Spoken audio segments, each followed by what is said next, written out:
Muy buenas noches, participantes. Saludarle cordialmente a cada uno de ustedes.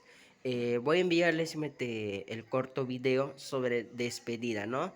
Betsatáncipe. Anteriormente creo que también ya le envié, pero nuevamente lo voy a enviarle para que puedan practicarlo.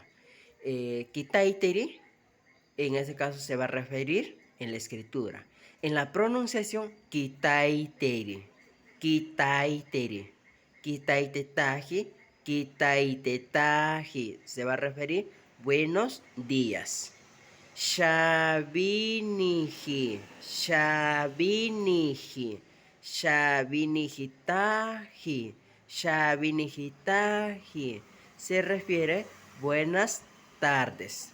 Tsiteniri, tsiteniri, tsitenitaji, tsitenitaji. Se va a referir buenas noches. En este caso estoy refiriendo en la pronunciación. Primeramente tenemos que saber en la pronunciación.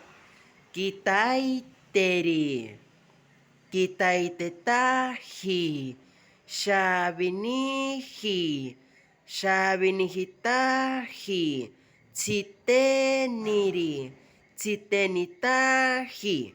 Es en este caso saludos. Betsatanzipe. Ahora pasamos al siguiente. Despedida. Hatajanzipe. Hatajanzipe. Ari añabacajia. Estoy pronunciando. Ari añabacajia. Hasta pronto o hasta la próxima. No hatabajeta.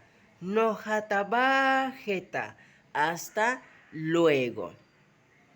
Hatajana, hatajana. Se va a referir chao o adiós.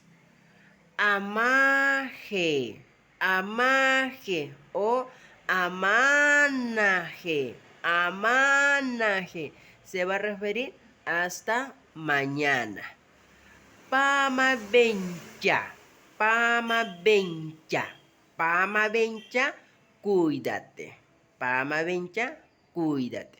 Pamabenchara, pamabenchara, cuídese.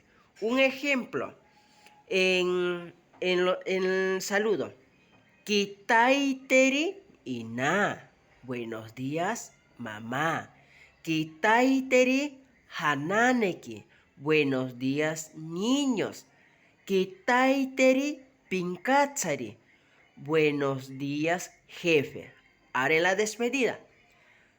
Hatajana ina. Chao, mamá. No hatabajeta pinkatsari. Hasta luego, jefe. Muy bien, entonces en este caso que hemos visto, betsatanzipe, hero hatajanzipe.